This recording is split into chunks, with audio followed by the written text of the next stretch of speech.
Welcome to the Slop Farm. Enjoy the video. Clips let you control timing, rhythm, and story with precise edits. Use clear short clips to shape emotion and highlight key beats. Always match clips by frame rate and resolution, for example 24 FPS and 4K, to avoid drift. Keep most clips between 3 to 10 seconds, depending on pace and genre. Shorter clips create energy. Longer clips let viewers absorb details. Think of each clip as a sentence in your visual conversation with the audience. Cut on action to hide transitions and maintain flow between shots. Position the cut where motion continues naturally and the viewer will not notice. Use L cuts and J cuts with a 1 to 3 second audio overlap to connect scenes smoothly.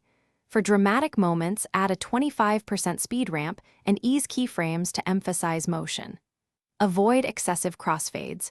Reserve them for mood shifts. Always preview the full sequence to confirm continuity and rhythm before finalizing the cut. Label clips clearly and use folders, tags, and color coding to speed workflow. Create 1/4 resolution proxies for 4K sources to keep playback responsive during assembly. Sync audio and set in and out points before moving clips to the timeline. Export masters with H.264 at 10 Mbps for web delivery, and archive original 4K masters for future regrades. Keep a consistent naming convention and backup projects regularly. Thanks for watching. Consider subscribing if we helped you today.